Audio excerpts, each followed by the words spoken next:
Shalom, ici Phil Walling et cette semaine, nous allons parler d'un personnage de la Bible qui a vécu il y a longtemps, un porte-parole de Dieu. Et aussi, nous allons voir avec Skyler, une grenouille à flèche empoisonnée, je crois. Alors, es-tu prêt? Moi, je le suis. Voici Skyler et les grenouilles.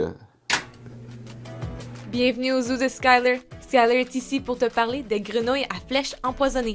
Il existe plus de 100 espèces différentes de grenouilles à flèches empoisonnées. Mais elles sont toutes petites et mesurent entre 1,5 cm et 6 cm. C'est à peu près la taille d'un trombone. Ces minuscules créatures vivent dans les forêts tropicales d'Amérique centrale et sud.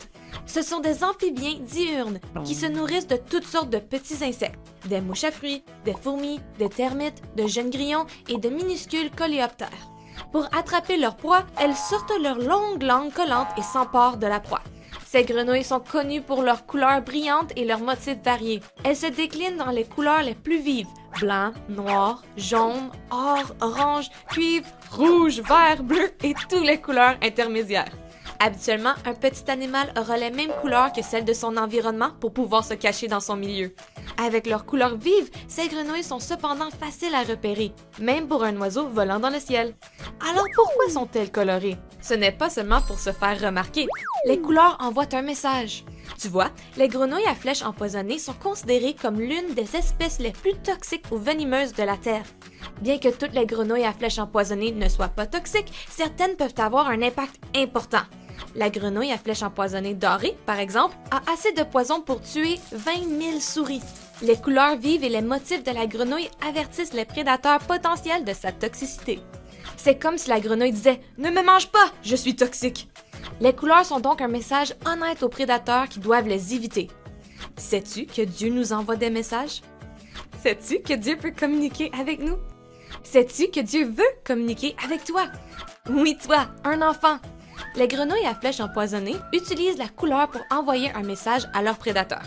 Le message de Dieu est la Bible. Il a inspiré de nombreux auteurs à écrire sa parole pour que nous puissions entendre le message aujourd'hui. La Bible dit « Invoque-moi et je te répondrai. Je t'annoncerai de grandes choses, des choses cachées que tu ne connais pas. » Lorsque tu lis ta Bible et que tu pries, Dieu peut te parler. Il est important d'écouter et ensuite d'obéir à ce que Dieu dit. Mais en fin de compte, il faut lire la Bible parce que Dieu veut te parler. Tu as vu la grenouille? Elle envoie des messages. Oui, des messages par ses couleurs. Mais c'est des messages qui disent « Fais attention ». Comme lorsqu'on voit un arrêt qui nous dit « Arrête, c'est rouge » ou un triangle jaune qui nous dit « Fais attention ». C'est la même chose. Mais Dieu aussi peut nous envoyer des messages. Et lorsqu'il nous envoie des messages, on peut apprendre de lui et on doit obéir. Comme on lit dans la parole, dans Jérémie 33:3, ça dit « Invoque-moi et je te répondrai. Je t'annoncerai de grandes choses, des choses cachées que ton cœur ne connaît pas. » Dieu veut nous parler. Dieu veut te parler à toi. Oui, même un enfant, Dieu veut te parler. Ton papa dans le ciel qui t'aime veut te parler. Donc, est-ce que tu veux voir qui était le porte-parole de Dieu sur la terre? Oui, son nom c'est Jérémie. On le regarde ensemble. Jérémie, il a vécu il y a très longtemps. C'est l'histoire d'un prophète appelé Jérémie. Et voici son histoire. Jérémie était le fils d'un prêtre en Israël.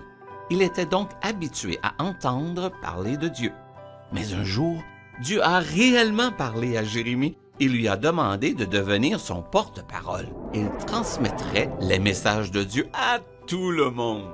Ce que Dieu a dit à Jérémie nous aide à comprendre un peu plus Dieu lui-même et ce qu'il sait de nous. Dieu a dit à Jérémie, « Avant de te former dans le ventre de ta mère, je te connaissais. » Et Dieu a dit, « Avant ta naissance, je t'ai choisi pour être un prophète des nations. » Jérémie a dit au Seigneur, « Mais je suis trop jeune pour parler en ton nom. Je ne suis pas bon pour parler en public. » Mais le Seigneur a dit, ne dis pas que tu es trop jeune.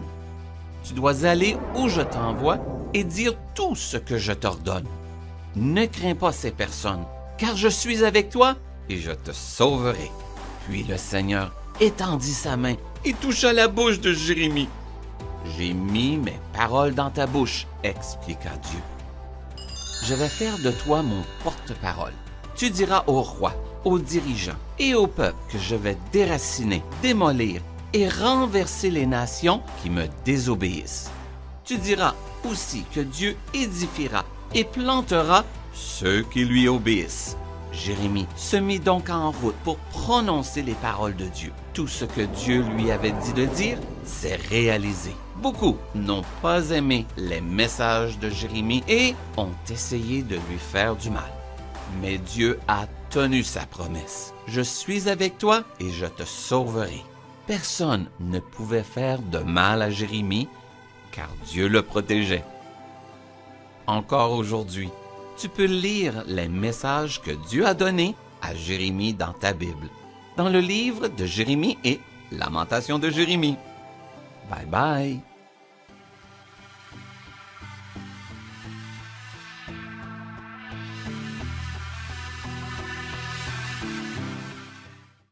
Tu as vu?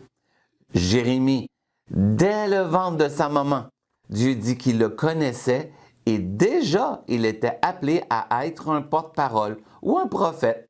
Oui, dans l'Ancien Testament. Et des fois, il disait des choses des choses cachées que Dieu savait seulement.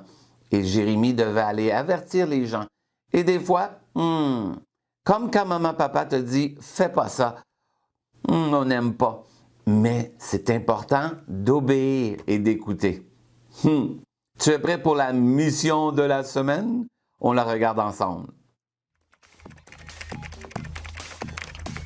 Voici ta mission.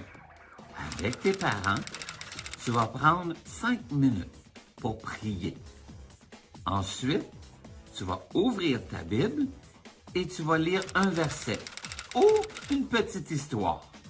Ensuite, vous allez parler ensemble pour voir comment Dieu vous aide et vous montre des choses que vous pouvez appliquer. Alors, tu pries 5 minutes, tu ouvres ta Bible, tu lis un verset ou une petite histoire et ensuite, on parle ensemble pour voir ce que Dieu dit dans sa parole. Bonne mission! C'est facile. Tout ce que tu as à faire, c'est prendre 5 minutes. 5 minutes. Et tu t'assois avec tes parents, tes frères, tes sœurs, même tes grands-parents, et tu pries. Et tu demandes à Dieu de te montrer des choses dans la parole de Dieu, dans la Bible. Ensuite, tu rouvres ta Bible et tu lis un verset avec tes parents ou une histoire de la Bible. Et ensemble, vous allez parler. Qu'est-ce que Dieu veut me montrer dans ce verset? Comme dans Jérémie 33:3, « Invoque-moi et je te répondrai, je t'annoncerai de grandes choses, des choses cachées que ton cœur ne connaît pas. » Et ce verset me dit que Dieu veut me parler et il veut me montrer des choses, même des choses que je ne connais pas. Dieu, mon papa dans le ciel, veut me les montrer. C'est tellement bon. On a un papa qui nous aime dans le ciel et on a Jésus qui est avec nous. Moi, je veux célébrer, je veux chanter et je veux me souvenir que je dois prier. Je dois prier mon papa dans le ciel. Alors, ici Philo en ligne qui te dit Shalom.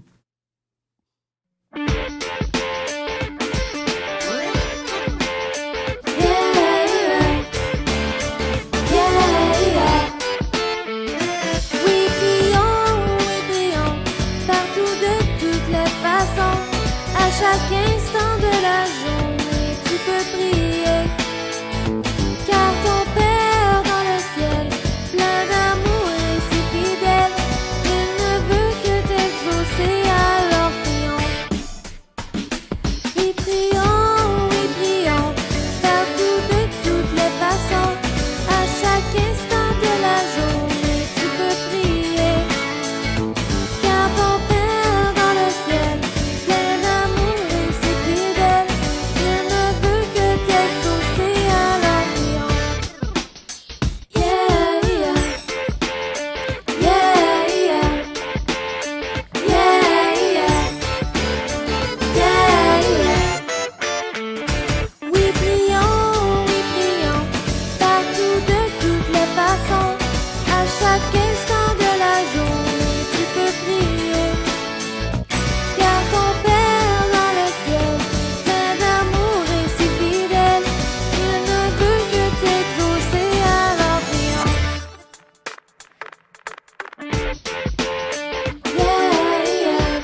tiens à remercier le Seigneur pour la paix qu'il m'a donnée en 2020, le goût d'avancer dans mes projets, malgré l'insécurité que la COVID nous amène.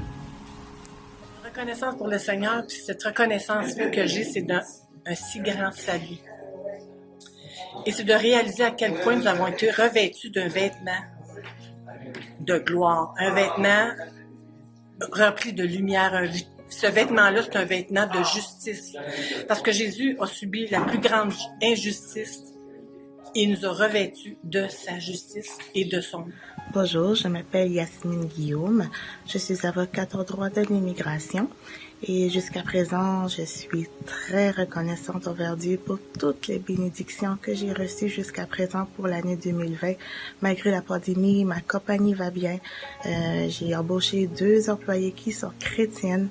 Ma famille va bien, alors je suis très reconnaissante envers Dieu. Merci. Amen. Grâce à Dieu pour notre piscine que je pense que Dieu a des personnes de nous donner.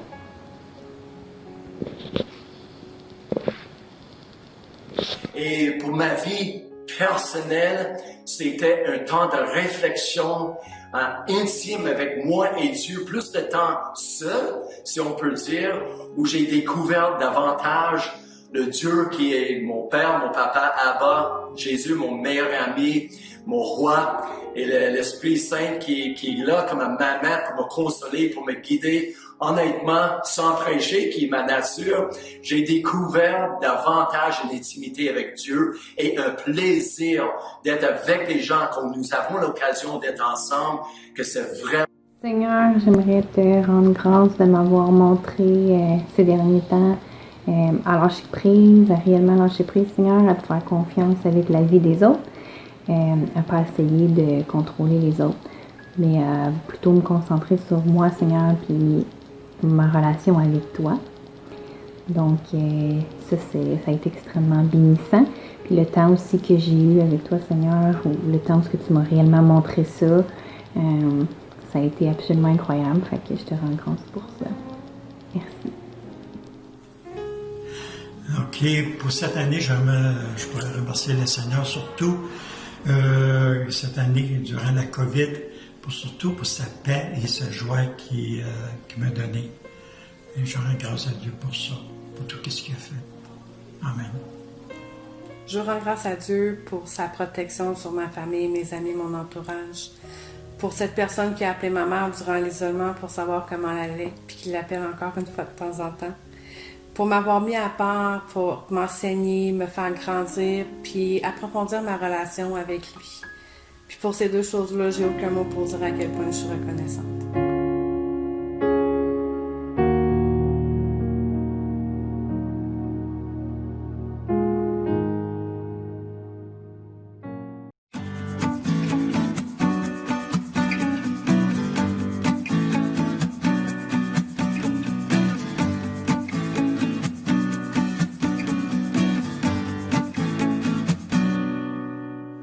Bon matin à tous, j'espère que vous allez bien. On est content de se retrouver ensemble ce matin.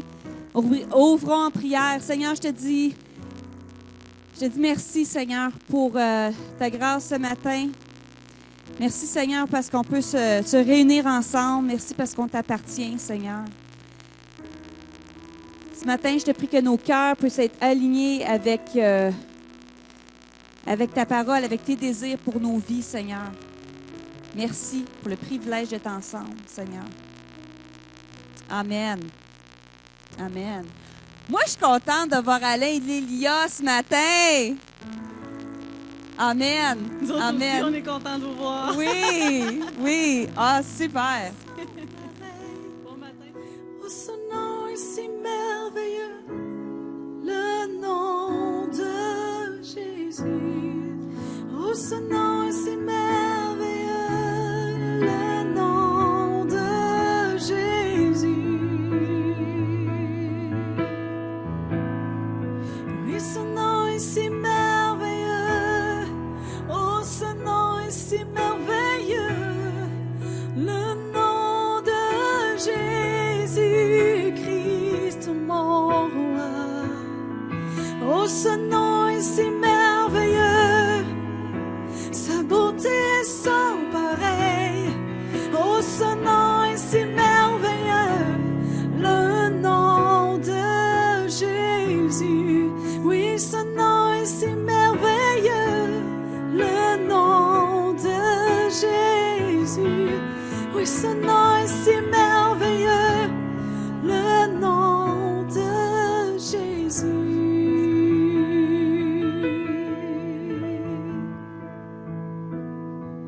Car Jésus, tu nous offres l'espoir. Tu es la lumière qui brille dans le noir. Jésus, tu es notre compagnon. À jamais, nous voulons célébrer ton nom. Jésus,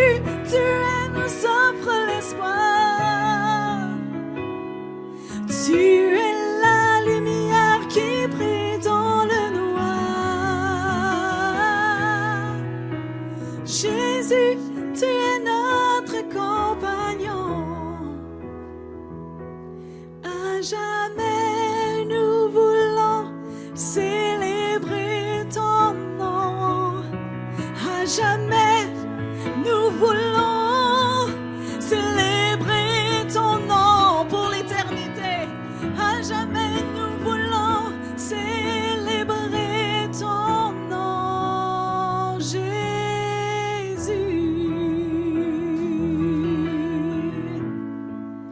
Jésus,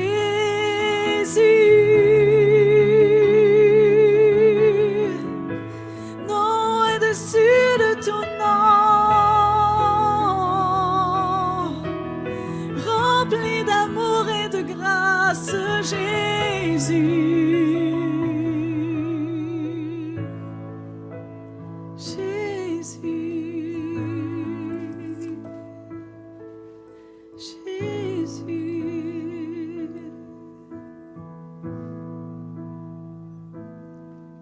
Que le roi de mon cœur soit la montagne où j'accours, la source où je m'abreuve. Oh, il est mon chant. Oui, que le roi de mon cœur soit mon repos, mon abri, la rançon de ma vie. Oh, il est mon chant, car tu es bon, bon.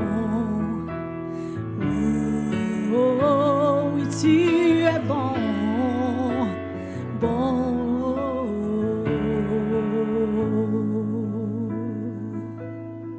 Oui, que le roi de mon cœur soit le vent poussant mes voiles, mon phare dans la tempête.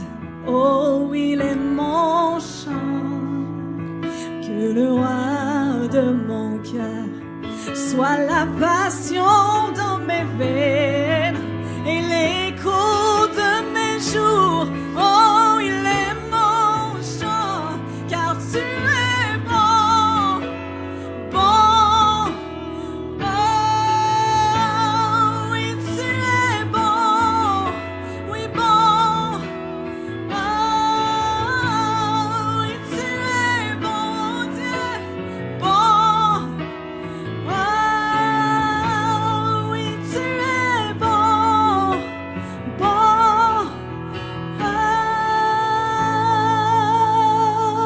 Oh, que le roi de mon cœur soit la montagne où j'accours, la source où je m'abreuve. Oh, il est mon chant. Oui, que le roi de mon cœur soit mon repos, mon abri, la rançon de ma vie. Oh, il est mon chant, déclarez-le, car tu es bon, Seigneur, bon. Oh, oui, tu es bon, toutes choses, bon. Oh, oui, tu es bon et fidèle, oui, tu es bon. Oh, oui, tu es bon, oui, bon. Oh,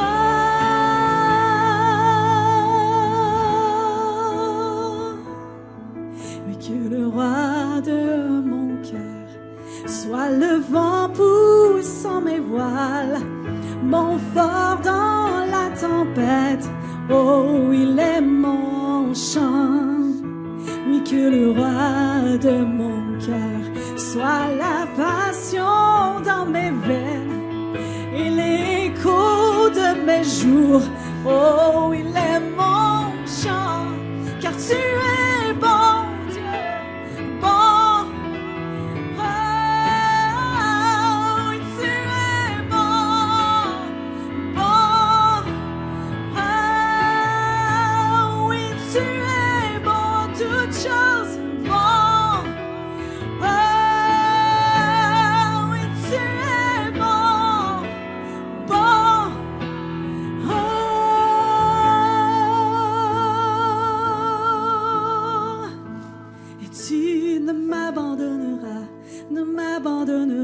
jamais, car tu es bon. Tu ne m'abandonneras jamais. Tu ne m'abandonneras jamais. Tu ne m'abandonneras jamais, car tu es fidèle. Tu ne m'abandonneras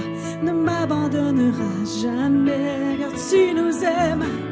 Tu ne m'abandonneras jamais. Tu ne m'abandonneras jamais. Non, tu ne m'abandonneras jamais, car tu es bon, bon, oh, tu es bon, oui bon, oh, tu es bon, bon, oh, tu es bon, oui bon.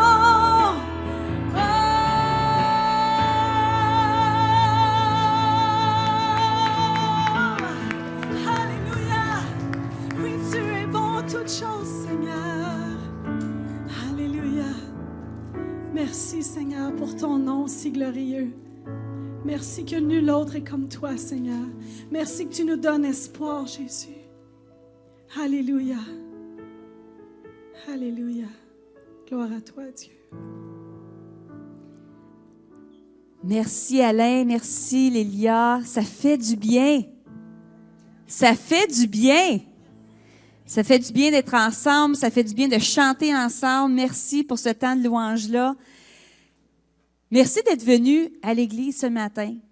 Que vous soyez en train d'écouter en ligne ou que vous êtes en train de, que vous êtes ici au 610 rue Saint-Michel, vous faites partie de notre église et on vous aime. On prie pour vous, pour chacun d'entre vous et c'est ça. On vous remercie beaucoup d'être ici ce matin. J'ai quelques annonces. Je vous encourage à arriver à l'église si vous venez dans les réunions le dimanche matin à l'église, dans la bâtisse de l'église, parce que l'église est virtuelle aussi, mais de venir vers 9h50 à cette heure-là. Si vous arrivez plus tôt, vous pouvez, mais vous allez attendre un petit peu plus tard, plus longtemps dehors, puis quand il va commencer à faire un petit peu plus froid, ça va être un petit peu moins le fun. Alors, c'est ça le plan. Alors, si on a calculé qu'on a amplement le temps, dans le 10 minutes avant la réunion, d'entrer tout le monde du macaire sécuritaire, ce que je vous encourage à faire, c'est dormir un autre petit 10 minutes d'extra le dimanche matin. C'est une bonne nouvelle. Je peux avoir un amen à ça? Ça paraît très mal. Non. Tu peux rester ici, chérie, j'ai presque fini. Oui, on a mis un petit post sur Facebook. J'ai contacté plusieurs d'entre vous et je vais en parler aussi à la réunion ce soir. Mais en tant qu'Église, c'est très facile de se sentir démoralisé par la COVID, puis il y a beaucoup de changements, beaucoup de choses à s'adapter. Et c'est facile de dire, on va être en mode de survie. Mais moi, je ne crois pas à ça, au mode de survie, parce que si on arrête, puis on ne fait rien, puis on n'est pas en activité, on devient stagnant. Puis, c'est quelque chose qu'on a remarqué, puis on veut vraiment contrer ça. Cet automne, je vais donner un cours de leadership, que vous soyez leader à l'Église, que vous ne soyez pas leader. Je vais vous donner un petit peu les thèmes qu'on va aborder. Je vais en parler un petit peu plus dans les prochaines semaines, mais les thèmes sont des thèmes qui vont vous aider dans votre relation de couple, au travail, par exemple, comment bien connaître ta personnalité. Comme moi, il y a des choses que, avec mon mari, j'étais frustrée au début de notre mariage. Oui. Mais je me suis rendu compte que c'est sa personnalité, puis qu'on se complétait bien. Mais avant, je ne le savais pas. Des choses comme ça, aider à apprendre à se connaître sur nos valeurs personnelles, les blocages qu'on doit surmonter. On va parler aussi de l'appel de Dieu sur votre vie, sur chacun d'entre vous. Alors, on l'offre à 2 différents moments. On l'offre le mercredi soir à partir du 21 octobre, ici à l'Église. On va le faire live, en présence. Ça va se faire de 7h à 8h30, pardon. Et on va le faire aussi, on va l'offrir en ligne pour tous ceux qui ne peuvent pas se déplacer ou qui aimeraient mieux pas se déplacer, ça va être à chaque dimanche soir à partir du 25 octobre. Ce coût-là, le coût est gratuit. On veut investir en vous. On veut investir en vous. On croit dans chacun d'entre vous. Puis on croit que aussi dans cette période-là de COVID, où est-ce qu'on peut dire, mais qu'est-ce qu'on fait là? On dit, ben là, c'est le temps d'aligner notre vie avec l'intention de Dieu pour notre vie. Alors, c'est un projet dans lequel on va pouvoir en parler plus dans les prochaines semaines. Vous êtes tous invités à vous joindre. Et c'est ça pour les annonces aujourd'hui. Maintenant, je vais introduire mon mari de presque 24 ans. C'est-tu 24? Oui, je pense, hein? Moi, je suis moins bonne des nombres. Sérieux.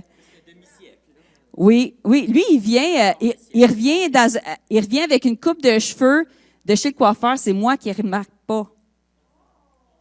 Oui, je ne remarque pas. Des fois, j'oublie des affaires comme ça. Mais plein d'autres affaires, Oui, t'es beau, mais je te l'ai dit.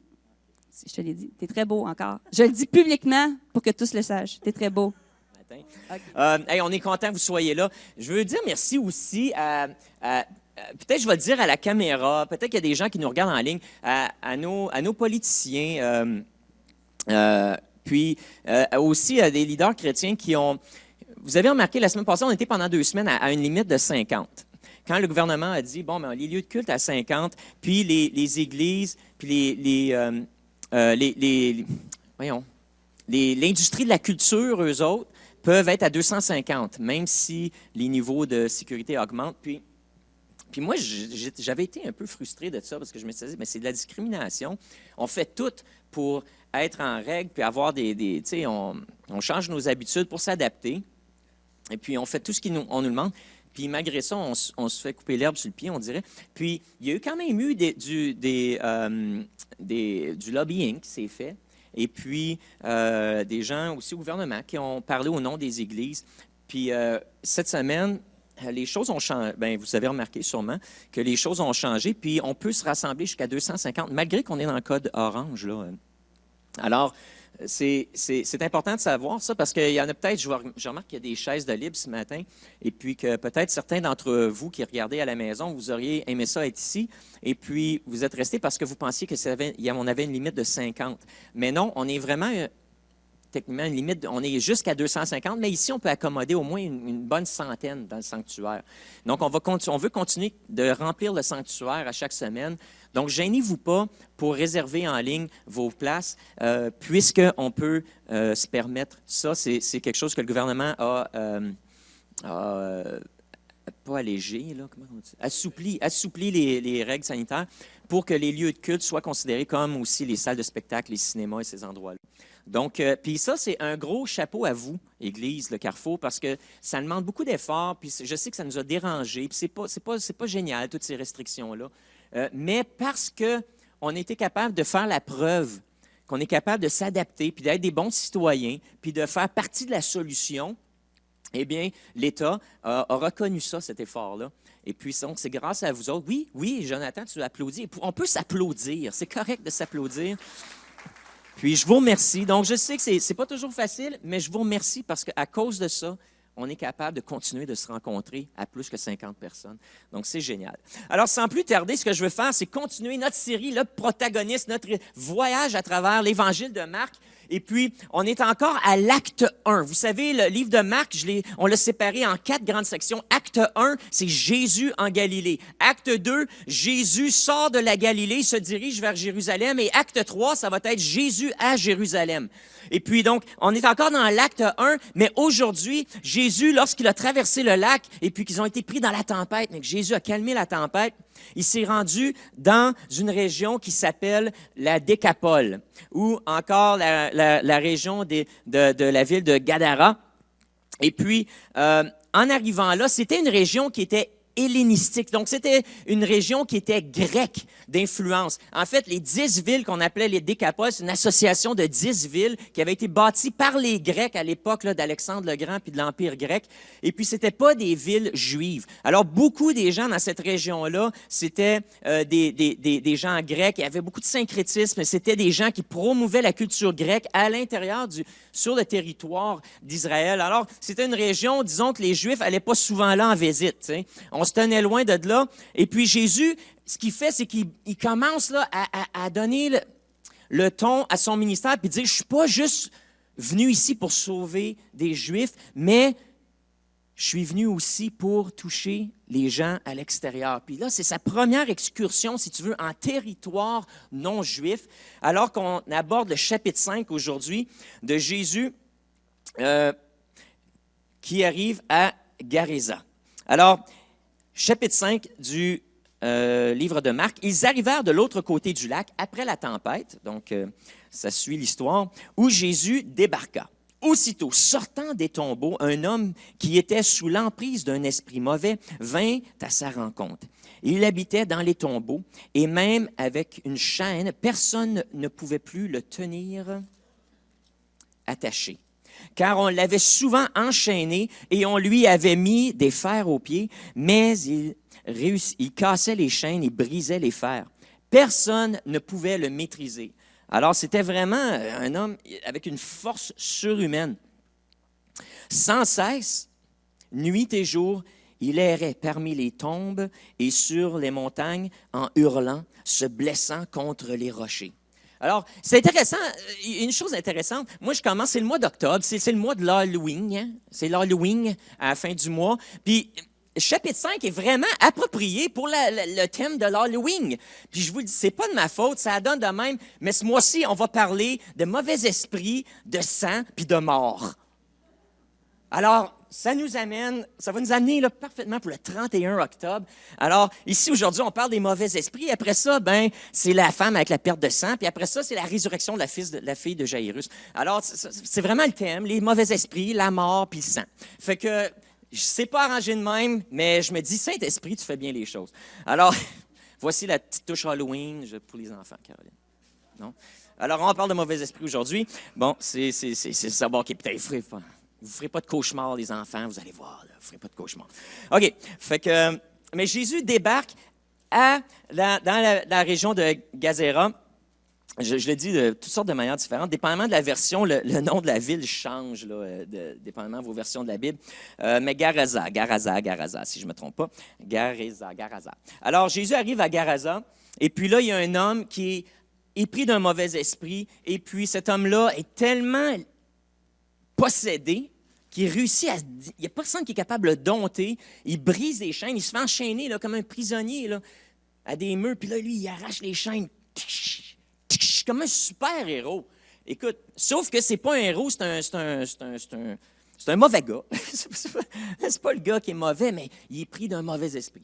Et puis, écoute, c'est incroyable les affaires que des gens sous l'influence comme ça d'un esprit mauvais réussissent à faire.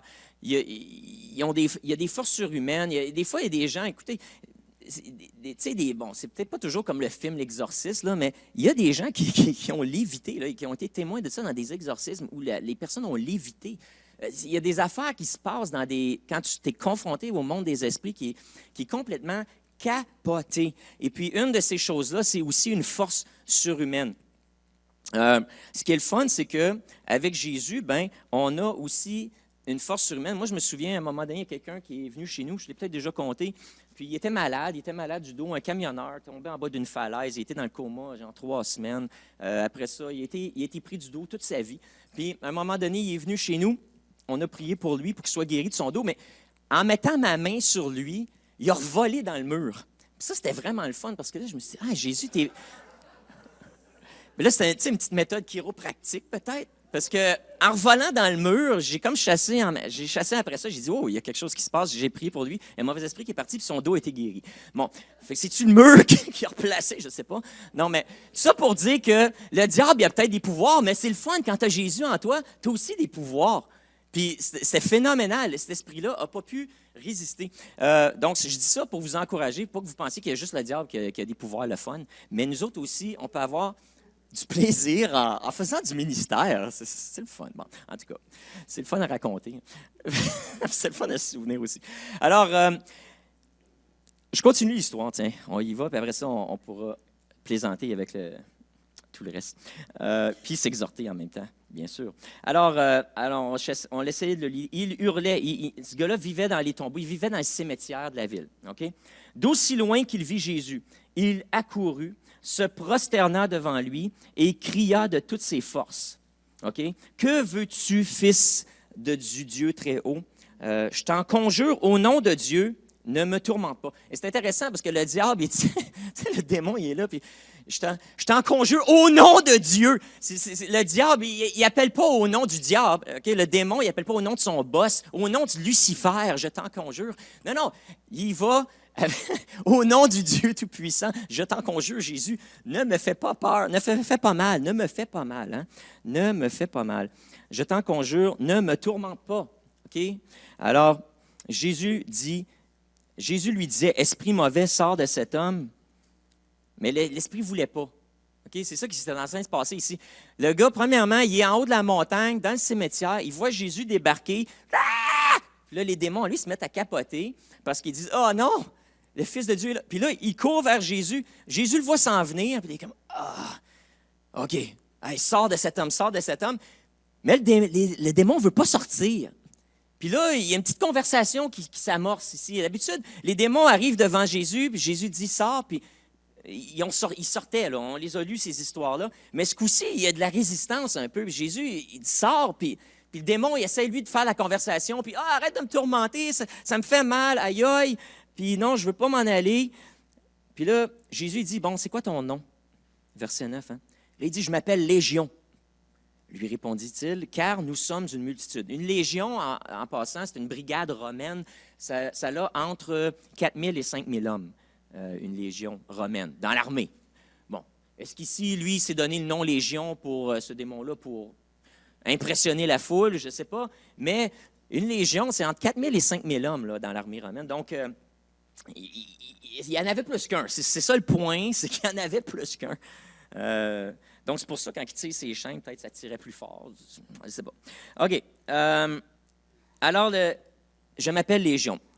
Et il pria instamment Jésus de ne pas le renvoyer du pays. Ça, c'est intéressant, cette petite notion-là. Il pria de ne pas le renvoyer du pays.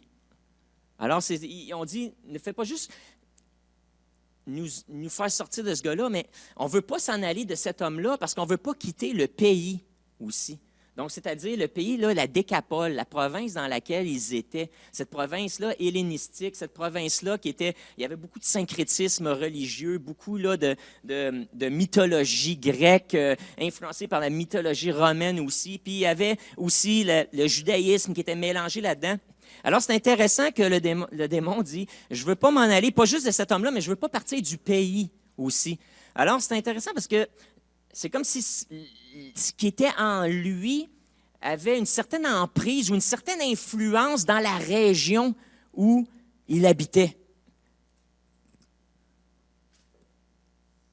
Alors, les démons ne sont pas toujours juste intéressés à accabler une personne, mais des fois peuvent s'établir dans une personne, mais cette personne-là a une grande influence sur ce qui se passe autour et sur le climat spirituel dans sa famille, dans sa ville et même dans sa région et même au-delà. Alors, je ne veux pas quitter ce pays. Or, il y avait par là, sur la montagne, un grand troupeau de porcs en train de paître. Les esprits mauvais supplièrent. As-tu vu, là, ça change ici. Là, on ne parle plus de l'esprit, mais là, soudainement, Marc, l'auteur de l'Épître, dit « Les esprits mauvais supplièrent Jésus. Envoie-nous donc dans ces porcs pour que nous entrions en eux. » Okay? Jésus leur permit, ils sortirent donc de l'homme et entrèrent dans les porcs. Aussitôt, le troupeau qui comptait environ 2000 bêtes s'élança du haut de la pente et se précipita dans le lac où ils se noyèrent. Les gardiens s'enfuirent et allèrent raconter l'histoire dans la ville et dans les fermes. Les gens vinrent donc voir ce qui s'était passé. Arrivés auprès de Jésus, ils virent l'homme qui était sous l'emprise de cette légion de démons, aussi là, habillé et tout à fait saint d'esprit. Alors la crainte s'empara d'eux. Ceux qui avaient assisté à la scène leur racontèrent ce qui s'était passé à cet homme et au port, et les gens se mirent à supplier Jésus de quitter le territoire. Au moment où Jésus remontait dans la barque, l'homme qui avait été délivré des démons lui demanda s'il pouvait l'accompagner. Mais Jésus ne lui permit pas. Il lui dit, « Va, entre chez toi, auprès des tiens, et raconte-leur ce que le Seigneur a fait pour toi et comment il a eu pitié de toi. » Alors il s'en alla et se mit à proclamer dans la région des 10 villes, la Décapole, ce que Jésus avait fait pour lui, au grand étonnement de tous ceux qui l'écoutaient. Alors, voilà l'histoire. Jésus arrive, il y a de la misère à chasser ce démon-là, il est têtu, puis là, Jésus dit, c'est quoi ton nom? Il dit Légion. Ah, OK, bon, là, je suis en train de dealer avec un paquet de démons, mais ça ne change rien. Pas plus impressionné que ça. Jésus dit, bon, ben. Mais là, le démon ne laisse même pas Jésus parler. OK, sortez au pluriel. Non, non. Là, il dit, je ne veux pas quitter le pays. Peut-être, tiens, envoie-nous dans les ports qui sont là. On va pouvoir rester dans le pays, mais envoie-nous dans les ports, dans les pourceaux. Vaut mieux être dans les pourceaux qu'ailleurs. Où est-ce qu'ils vont, les démons? Hein? Quand ils chassent de même, ils retournent-tu en enfer? Ils sont dessus? Qu'est-ce qui se passe? Bien, Jésus parle dans l'Évangile que les démons se trouvent dans un endroit désert. Un endroit vide, un endroit désert. OK? Il y a une dimension autour de nous qu'on ne voit pas avec nos yeux. C'est une dimension où les esprits habitent. Et cette dimension est plate à mort. OK? Il n'y a rien là-dedans. C'est pas le ciel. Puis c'est pas la terre. La terre, c'est le jardin que Dieu a créé. La terre, c'est beau. La terre, il y a de la vie, il y a de la lumière, il y a de la verdure, il y a du beau monde sur la terre. C'est un endroit, c'est un terrain de jeu que Dieu a créé, auquel il a placé les êtres humains pour pouvoir en profiter et pour pouvoir en prendre soin. Hein? Puis qu'on développe une culture et puis qu'on fasse grandir, évoluer le jardin, puis qu'on fasse pousser des affaires, mais qu'on puisse y bâtir nos villes, bâtir des communautés, et faire fructifier, fleurir notre société. Mais dans le monde des esprits, c'est pas de même que ça se passe. Dans le monde des esprits, c'est plate à mort. Ils sont comme pognés en deux. Ils ne peuvent pas être au ciel. Ils ont été chassés du ciel. Puis ils ne peuvent pas être sur la terre. Ça a été donné aux êtres humains. Alors, ils sont entre deux. Puis leur seul moyen de profiter de la vie, si tu veux, c'est à travers un être humain. Le seul moyen que ces esprits-là peuvent entrer et profiter de la vie, puis se sentir vivants, c'est d'entrer dans un être humain et de satisfaire leurs propres passions, leurs propres envies, leurs propres élans débauchés à travers un être humain. Alors, c'est pour ça que les esprits entrent ici, selon Marc, là, depuis le début, ça arrive souvent, ça a l'air que les esprits sont là, se manifestent, prennent contrôle ou du moins contrôle d'une dimension d'une personne pour pouvoir donner suite ou suivre leurs élans. Sinon, ils se retrouvent dans un endroit qui est vraiment plate, un désert. Un désert. Là, parlons un petit peu de ça, justement. Pourquoi ils rentrent? Bon, qu'est-ce qu'on veut dire par « ils rentrent dans quelqu'un » ? Ils prennent contrôle. Là, souvent, il y a toujours le débat. Bon, les chrétiens ne peuvent pas être possédés, puis les chrétiens ne peuvent pas être pris d'un démon ou pris avec un démon. Appelons ça comme on veut. OK, je veux juste que vous compreniez ça, puis je l'ai déjà expliqué un petit peu, mais je le redis vite. C'est un spectrum. OK? L'influence d'un esprit sur un être humain, c'est un spectrum.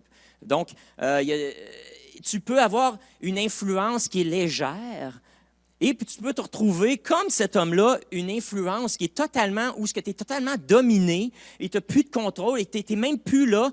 Toi, l'être humain, tu n'as plus de contrôle, puis c'est le mauvais esprit qui est totalement au contrôle de tout ce qui se passe. OK? Donc ça, c'est les deux extrémités. Puis, l'autre extrémité, c'est que tu n'es pas du tout influencé aussi. Il y a aucune... Tu es capable il y a un mur autour de toi, il y a une protection, puis il n'y a rien qui passe. Mais... Puis nous autres, on vit là-dedans, dans ce spectrum-là. Ça se peut qu'il n'y ait aucun impact sur notre vie, des mauvais esprits. Ça se peut qu'il y en ait un petit peu, puis puis ça se peut des fois qu'il y en a un petit peu plus, puis ça se peut qu'il y en a, même s'ils utilisent le nom de Jésus, puis ils viennent à l'église, que des fois, il y a plus de mauvais esprits que de bons esprits du Saint-Esprit. Bon, fait que c'est un spectrum, et cet homme-là était vraiment à l'extrémité du spectrum. Jésus arrive, puis il dit « Sors, sors, sors ». Oh, bien, certainement, il y en a plein en dedans. Fait que c'est une grosse infection spirituelle que Jésus doit arriver avec son vaccin, son autorité, sa puissance, puis juste prendre contrôle sur la situation pour libérer cet homme-là, qui à la fin de l'histoire, c'est tellement beau parce que au début, il est là, il est dans les tombeaux, il est dans le cimetière, il est à moitié nu, puis à la fin, il est vêtu aux pieds de Jésus, puis il dit « Jésus, je veux venir avec toi, je veux te suivre. » Hein? L'extrême. Mais voilà que les esprits sont là, puis là, ils ne veulent pas, parce que les autres, ils savent, s'ils s'en vont dans ce lieu désert-là, où il n'y a pas de vie, ils ne peuvent pas exercer leur influence sur la terre, alors ils veulent au moins aller dans les pourceaux. Alors, il dit, Jésus, envoie-nous dans les pourceaux, vaut mieux y aller là que d'aller où c'est plate. Puis là, ben, Jésus dit, OK. Fait que, sortez. Puis c'est intéressant, c'est eux autres qui demandent de sortir, parce qu'ils savent que le temps est fini. Fait qu'ils disent, Jésus, gars, on va rendre ça facile, là, OK? Au lieu d'avoir un duel avec toi, on sait que tu vas gagner pareil. Fait que, garde, fais juste, donne-nous la permission. Fait qu'ils demandent à Jésus la permission d'aller dans le démon. C'est encore intéressant, la permission pour aller dans les cochons. Donc, c'est Jésus qui leur donne la permission. Et voilà qu'ils s'en vont dans les cochons. Et une fois que la légion est dans les 2000 bêtes, les bêtes se garochent en bas de la falaise. Vous savez, Jésus a marché sur les eaux, pas marché sur les eaux, mais a calmé la tempête, puis tout ça. Saviez-vous que dans l'Antiquité, on croyait que l'eau, c'était un peu la porte de l'enfer? Que la mer, si tu allais jusqu'au fond, après ça, tu pouvais, bien, nous autres, on pense que si on va jusqu'au fond, on peut aller jusqu'en Chine, là, si on continue de creuser. Mais eux autres disaient, si tu t'en vas dans l'eau, c'est comme les portes de l'enfer, c'est un gouffre qui t'attire, puis en dessous de ça, là, c'est l'Hadès. Puis dans l'eau, il y a le prince de toute la force du mal, le Léviathan. Lui, il vit dans l'eau. Hein?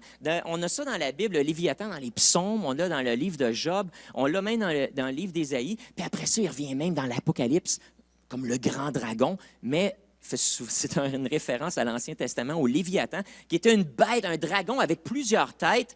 Et puis, si vous avez vu le film Godzilla, l'autre jour, j'ai vu ça, ça jouait à super écran, Godzilla. J'ai écouté ça, puis il y avait un gros dragon, justement, avec 3 têtes. Là. Ça ressemblait à un dragon chinois. C'était vraiment intéressant, puis là, ça me fait penser à ça. Je lisais ça, puis là, je pensais au Léviathan qui vit dans l'eau. Puis le Léviathan, l'eau, c'est la demeure du Léviathan, et puis c'est la porte de l'enfer. Donc, ça représente vraiment, OK, le mal est en dessous de l'eau. OK? Alors, quand Jésus a permis aux cochons, aux esprits d'aller dans les cochons, et que les cochons se sont garochés par-dessus la falaise, puis sont retournés dans l'eau, c'était un signe. C'était un signe. Je ne sais pas, vous vous souvenez, la semaine passée, j'ai dit, il y a des prodiges qui sont faits pour des miracles qui attirent notre attention. Okay? Puis il y a des signes, c'est des miracles qui pointent vers une vérité spirituelle plus profonde. Et puis ça, c'était un signe. Quand les cochons se sont garochés par-dessus la falaise puis sont tombés dans l'eau, ça disait aux gens qui étaient là, de la ville de la riche de Garaza, puis de la Décapole, ce qui était dans cet homme-là, ça vient du mal, ça vient de l'enfer, ça vient de l'Hadès, là, en mythologie grecque, gréco-romaine, ça vient de l'Hadès. Et puis regardez ce qu'ils font. Ils s'en retournent chez eux, dans l'eau, au fond de la mer. Okay? Donc, c'était un signe qui prouvait, pour ces gens-là qui n'étaient pas juifs, que Jésus avait l'autorité sur le pouvoir du mal et qu'il était plus fort que le mal et que le mal fuyait devant lui et puis le mal retourne chez eux, dans l'eau, au fond de la mer. C'est fascinant. C'est fascinant, ces affaires-là. Alors, c'était un signe, pas juste pour les Juifs. Les Juifs, eux, qui étaient avec Jésus, qui étaient dans la barque, puis les quelques bateaux qui l'avaient suivi jusque-là, eux autres ont vu le démoniaque qui est là. et Jésus qui a le pouvoir de les faire sortir. Mais pour les Gréco-Romains qui étaient dans cette région-là, le signe, c'était vraiment le fait que les cochons, remplis de ces esprits-là, se sont garrochés dans l'eau et sont retournés chez eux et ont dit « Wow! Jésus a le pouvoir. » Cet homme-là, il ne connaissait pas, a le pouvoir sur le mal. Les Juifs, eux autres, étaient contents parce qu'ils ont juste dit « Hey, bon débarras des cochons, parce qu'on n'a pas le droit de manger ça, les cochons. C'est sale, les cochons. Puis, il ne faut pas manger de porc. » Puis, eux autres, ils étaient juste contents. Et je suis certain que les gars jouaient du coup. Les Gréco-Romains, ah, ils vont le savoir. Ils vont le savoir que le porc, c'est pas bon. Fait que, eux autres, c'est toute l'économie là, de cette région-là, probablement. Là. Parce que justement, ces gens-là, ils en mangeaient du bacon, comme nous autres. Puis, donc, ils ont été traumatisés de ce qui s'est passé. Ils ont été traumatisés, les fermiers étaient traumatisés, les gens qui ont été témoins de ça étaient traumatisés. Puis les gens qui étaient alentours sont venus voir Jésus puis ils ont dit « C'est trop pour nous, là. C'est trop pour nous. On ne comprend pas t'es qui, qu'est-ce que tu fais ici, tu es en train de tout virer à l'envers. » Puis ils ont supplié Jésus de partir. Ils ont supplié Jésus de partir. Il y en a juste un qui a dit « Jésus, moi, je veux te suivre, je veux rester avec toi. » Puis c'était l'homme qui a été délivré, qui était fou au début de l'histoire, et puis qui, à la fin, est complètement saint d'esprit, calme, assis aux pieds de Jésus, puis qui dit « Je veux te connaître plus. Tu viens de faire pour moi quelque chose d'incroyable. Tu viens de changer ma vie, puis moi, je veux marcher à ta suite. » Et puis Jésus, c'est intéressant, il dit non. Jésus lui dit non. Jésus refuse que cet homme-là vienne avec lui et il dit à la place, va raconter ton histoire, retourne chez vous, puis va conter ton histoire. Puis, petite application pour nous, c'est que des fois, Jésus dit non. Puis c'est correct. Puis, est-ce qu'on est capable d'accepter le non de Jésus? Quand Jésus dit non, c'est quoi notre attitude? Est-ce qu'on se rebelle quand Jésus dit « attends ». Puis là, je vais l'appliquer encore plus. Quand ton leader, là, c'est leçon de leadership, okay, pour ceux de Caro dit on commence des cours de leadership, ceux qui êtes leaders, êtes-vous capable de dire non? Comme Jésus, des fois. Puis vous qui êtes sous le leadership de quelqu'un, êtes-vous capable d'accepter des fois que le leader vous dit non à une de vos idées, à une de vos initiatives? Puis êtes-vous capable d'accepter que si vous ne comprenez pas pourquoi, vous vous soumettez quand même au nom de votre leader? Jésus, c'était le leader par excellence, là. Et puis en tant que leader, de temps en temps, il disait non aux gens. Et ça n'est un exemple.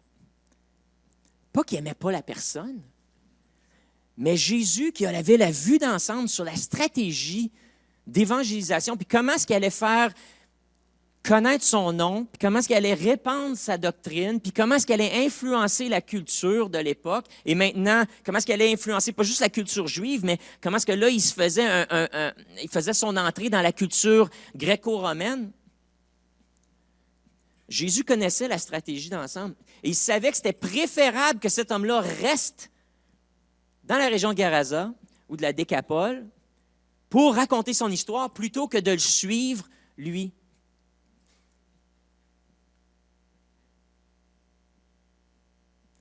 Et des fois, vos leaders, que ce soit vos pasteurs ou le chef de département dans lequel vous opérez, ou que ce soit même votre chef, votre boss à l'ouvrage, ou votre professeur à l'école, les enfants. Votre professeur, des fois, les gens en autorité sur nous disent non. Et c'est important de se plier à ça. C'est important d'être soumis.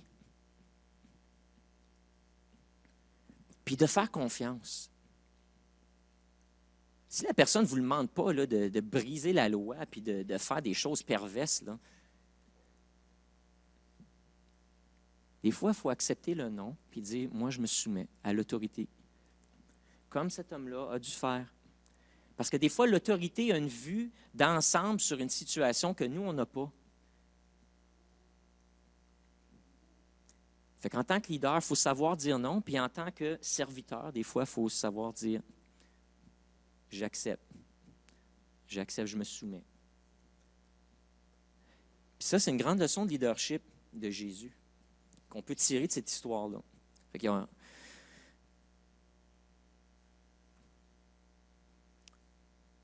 Donc,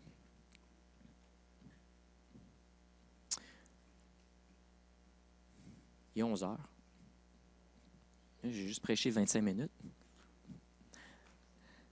Jésus, je fais le résumé de tout ça. Vous vous souvenez que Marc est en train d'écrire aux Romains qui sont à Rome. Hein? Et voilà qu'il est en train de faire évoluer le personnage de Jésus. C'est-à-dire que Jésus, il l'a présenté comme un enseignant, un rabbin. Après ça, Jésus, il le présente comme un prophète. Ensuite, la semaine passée, Jésus qui calme la tempête puis qui calme les vagues, ça, c'était pour dire Jésus, maintenant, est comme un Dieu avec un petit D. Hein? Jésus est aussi fort que Neptune, le dieu des eaux, et aussi fort que Éolius, le dieu des vents.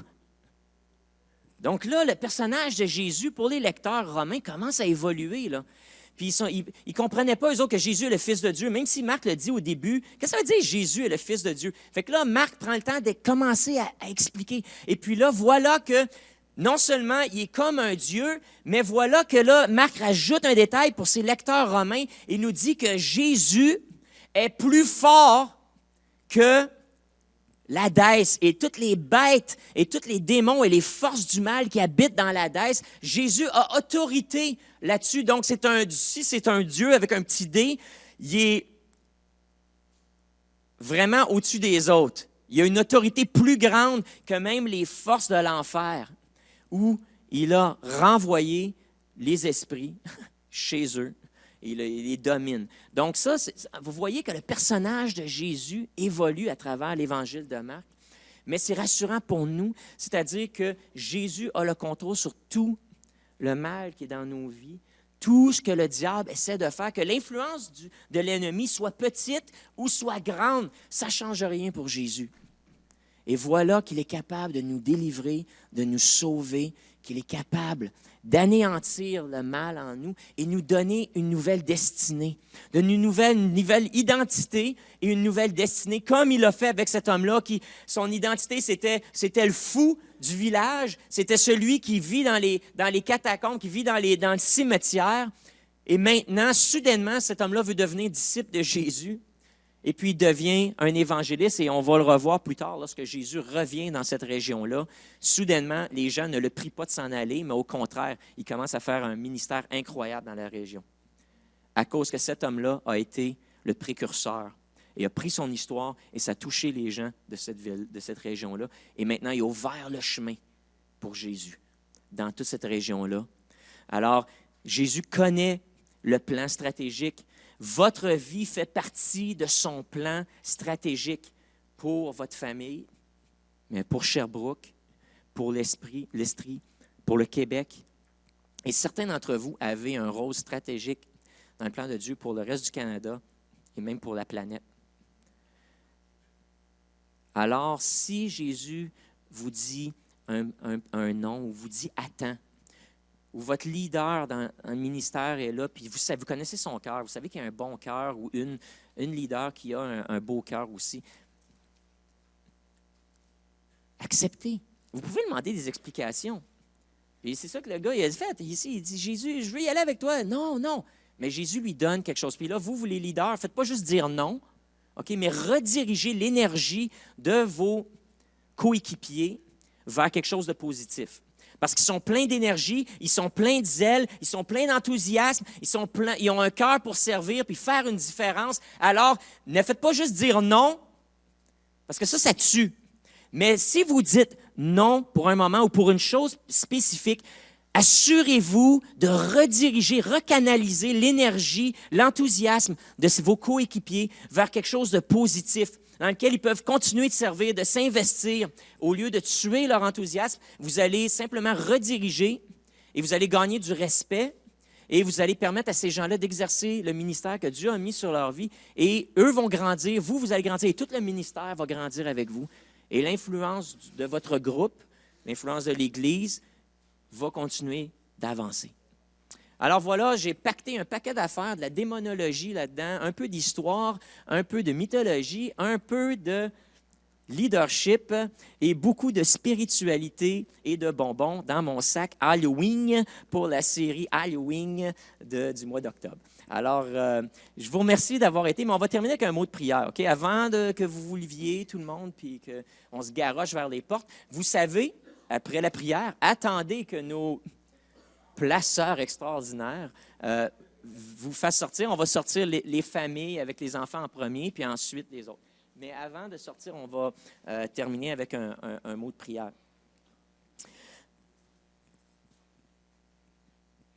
Jésus, merci, parce que tu es le Fils de Dieu, tu es Dieu. Tu es l'incarnation de Dieu. Tu nous as révélé le Père. Tu as le pouvoir sur toutes les forces du mal. Et le mal existe. On le sait, le mal est là. La COVID tue. Les gens se font du mal les uns aux autres. Nous, on fait du mal. Le mal existe. Et merci parce que tu nous rappelles dans cette histoire que toi, tu as le pouvoir de conquérir le mal.